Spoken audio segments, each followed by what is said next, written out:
So,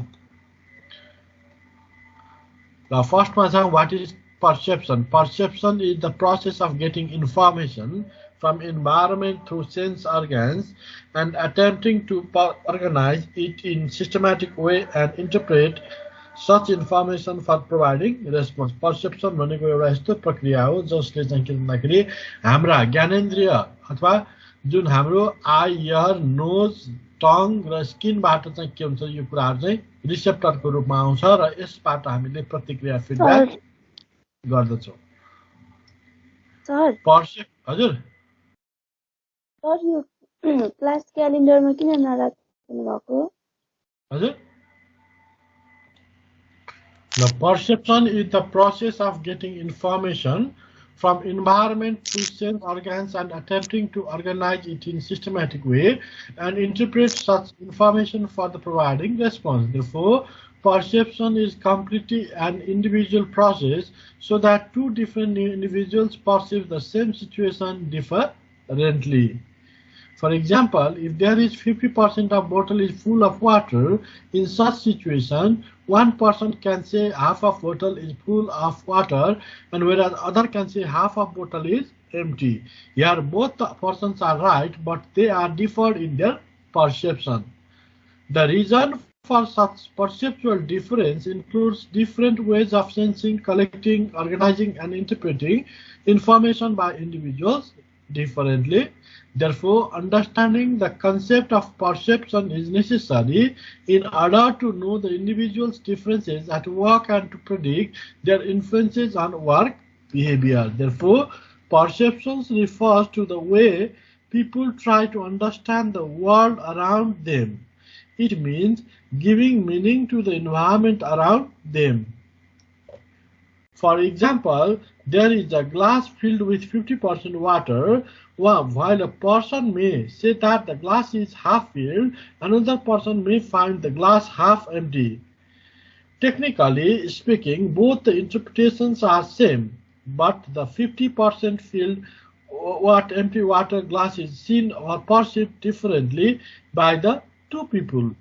The reason for such perceptual differences includes different ways of sensing, collecting, organizing, and interpreting information by individuals differently.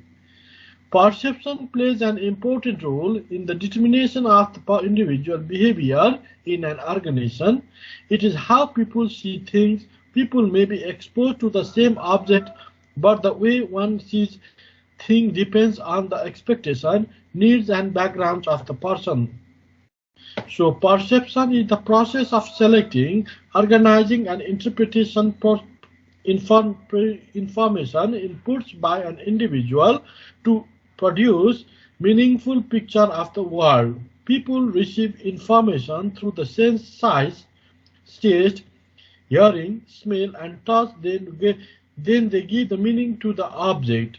Take a look at the form that is the perception. According to the Stephen X. Robbins, perception can be defined as a process which individuals organize and interpret their sensory impressions in order to give meaning to their environment.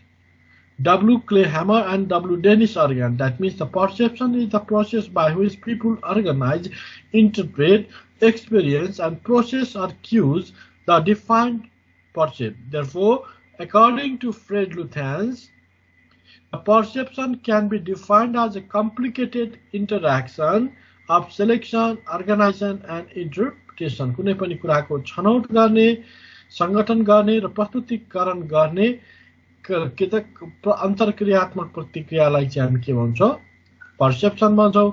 Pillsbury भन्छन् यसै सन्दर्भमा, a perception is a fusing sensation. Perception भनेको एउटा यस्तो fusing sensation of memory हो in which sensation and memory are indistinguishable. Therefore, Robert Kreitner and Angelo Nietzsche, perception is mental and cognitive process that enables us to interpret and understand our surroundings. Hence, the perception is the set of processes by which people become aware of and interpret information about the environment. In perceiving, they receive information. This information is gathered from the five senses of sight, hearing, touching, taste and smelling. It involves deciding which information to notice, how to categorize this information, and how to interpret it within the framework of their existing knowledge. Thus, perception is a process of making sense out of the environment in order to make an appropriate behavioral response.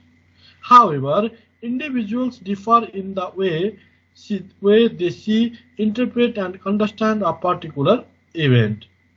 The following figures also help you to understand meaning of perception.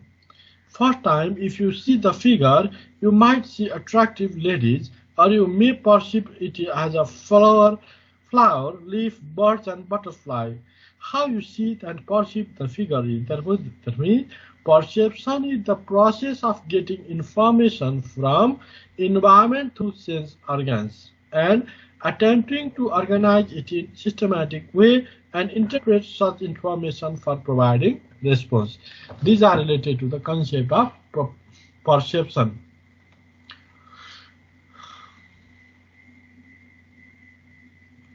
जस्तै अझ यो figure हेरेर अझ होला clear होला perception भनेको अब यो फिगरमा विभिन्न प्रकारको चाहिँ के भन्दाखेरि आकृतिहरू देखिन्छ कसैले यो फिगरलाई चाहिँ के भन्दाखेरि एउटा महिलाको आकृति देखिरहेको छ कसैले यसलाई प्लान्टको आकृति देखिरहेको छ हैन कसैले यो ह्यान्ड मिलेर बनेको एउटा सबै ह्यान्ड देखिन्छ ह्यान्डमा फेरि त्यसमा फेरि एउटा म्यानको फिगर पनि देखिन्छ हैन यहाँ चाहिँ के भन्दाखेरि एउटा उसमा के भन्दाखेरि विभिन्न प्रकारको चाहिँ उ चाहिँ दिन सकिन्छ हैन यसरी हामीले के भन्दाखेरि peoples perception seeing a different thing at different way that is called as the perception फरक ढंगले हेर्ने जुन प्रक्रिया छ त्यसैलाई नै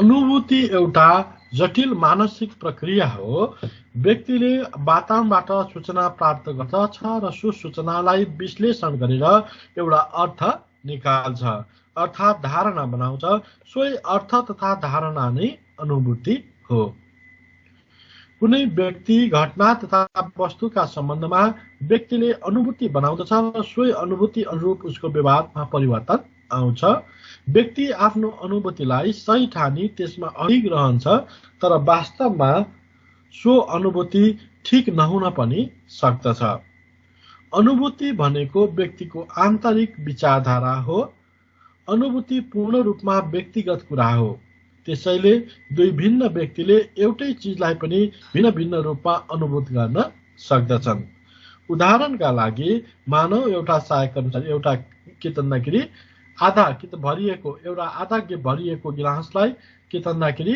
एउटा व्यक्तिले आधा भरिएको देख्न सक्छ भने एउटा व्यक्तिले आधा खाली देख्न सक्छ जो चाहिँ पोजिटिभ एटिट्युड हुने व्यक्तिले उसलाई भरि देख्न सक्छ नेगेटिभ एटिट्युड हुने व्यक्तिले त्यसलाई खाली देख्न सक्छ त्यसकारण अनुभूति भनेको आफ्नो मस्तिष्कमा परेको छापलाई संगठित गर्ने वा अर्थ लगाउने प्रक्रिया पनि हो अनुभूति भनेको विश्वका बारेमा एउटा व्यक्तिको आफ्नो दृष्टिकोण हो यो कुनै चीजलाई प्रत्येक व्यक्तिले हेर्ने संगठित गर्ने तथा अर्थ लगाउने भिन्न तरिका हो यसले सूचनालाई अर्थ दिन्छ अनुभूत जटिल मानसिक प्रक्रिया हो जसबाट व्यक्तिले सामना गरेको प्रोत्साहन अथवा अवस्थाको तिनीहरूले अर्थ लगाउँदछन् अनुभवकर्तालाई अर्थपूर्ण अनुभव प्रदान गर्न वातावरणीय उत्प्रेरकको छनौट तथा संगठन गर्नु नै अनुभूति हो निष्कर्षमा अनुभूति एउटा मानसिक प्रक्रिया हो व्यक्ति विशिष्ट हुने भएकोले तथा व्यक्तिगत उत्प्रेरक आवश्यकता मूल्य दृष्टिकोण आदि भिन्न हुने भएकाले एउटै अवस्थालाई पनि विभिन्न व्यक्तिले फरक अनुभूति गर्दछन्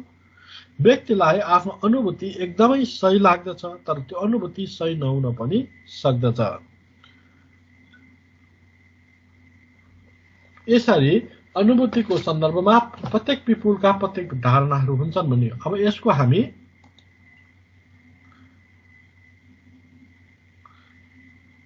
फिचर्समा हेरौँ एउटा फिचर्स चाहिँ अथवा विशेषताको रूपमा हेर्दाखेरि perception is a mental process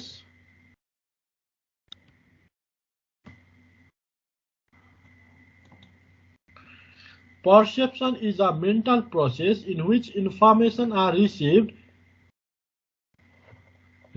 through sensory organs and transferred then into mental process to interpret, generate meaning. It is influenced by motives, needs, values, attitude, perceivers, and the characteristics of the first mental process. Perception एउटा मानसिक प्रक्रिया हो. Perception is a mental process. It is based on learning process. यो सिकाइमा प्रक्रियामा आधारित छ. People perceive through mental process. People ले चाहिँ कितनाखेरि mental process के आधारमा perceive अनुभूत गर्दछन्. दोस्रोमा छ psychology. Perception is the part of psychology. Perception मनोविज्ञानको एउटा आधार हो. It psychologically explains the surrounding environment to development perception and give the meaning of an object, a person, or situation. Human behavior, that means the perception affects human behavior. Perception human behavior affect गर्दछ. People behave according to the feelings and perceptions. Individual differences. Perception is different from person. Person to person individual differences are फरक पर्दछ. It is like figure prime people. It is found based on individual interest, need, and attitude. Personality. Perception tends to influence personality of people. It also influences motivation. Education and training. That means the perception can be developed and molded by proper education.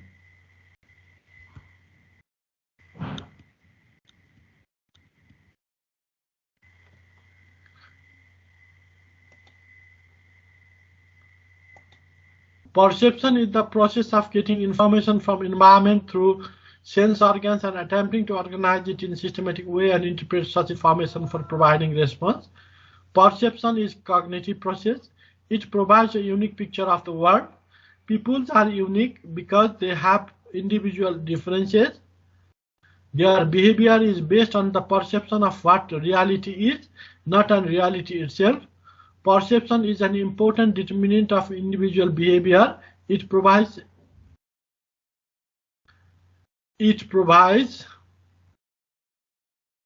a unique picture of the world. Peoples are unique. They have individual differences. Their behavior is based on the perception of what reality is, not on reality itself. Perception is an important determinant of individual behavior. It provides individual view of reality. Two individuals may perceive the same situation differently. It differs from person to person and situation to situation. It involves selecting, organizing, and interpreting information to make sense of the world around us. The act of perceiving, cognizance by the senses or intellect, apprehension by the bodily organs or by the mind or of what is presented to them. Perceptions vary from person to person. Different people perceive different things about the same situation, but more than that, we assign different meanings to what we cognitive. For the better understanding of perception, here are some of the perceptual illusions. फिगरमा देखिन्छ फरक फरक प्रकारको इल्युजनहरु देखिन्छ. एउटै चीजलाई चाहिँ हामी फरक फरक यहाँ चाहिँ के त एउटा महिलाको चित्र जस्तो यहाँ आँधी आएको जस्तो नाङ्गो रुखहरु देखिन्छ, तर त्यहाँ पनि कता कता महिलाको आकृति देखिन्छ हैन. यो चाहिँ कता कता बुढाको आकृतिमा फरक फरक ढंगबाट यसलाई हेर्दै जाँदा फरक फरक किसिमको फिगर चाहिँ देखिन्छ. यसमा पनि फरक फरक किसिमका फिगरहरु चाहिँ देख्न सकिन्छ हैन. र यो चाहिँ कि दिस इज नोन एज चाहिँ आधा कालो र यसमा चाहिँ दुईटा महिला बीचको उसमा पनि देखिन्छ र उसमा पनि देखिन्छ. These are the figures that are related to the perceptions. ल राम्ररी यो फिगरहरु हेर त, तिमीहरुले आफैले बुझ्न सक्छौ. तिमीहरुको प्रत्येक स्टुडेन्टको भ्यू चाहिँ यो फिगर प्रति फरक फरक आउन सक्छ. कसैले के देख्छ, कसैले के देख्छ. यो these are the variations of the people regarding to the same things. Everything मा पनि फरक फरक हुन सक्दछ.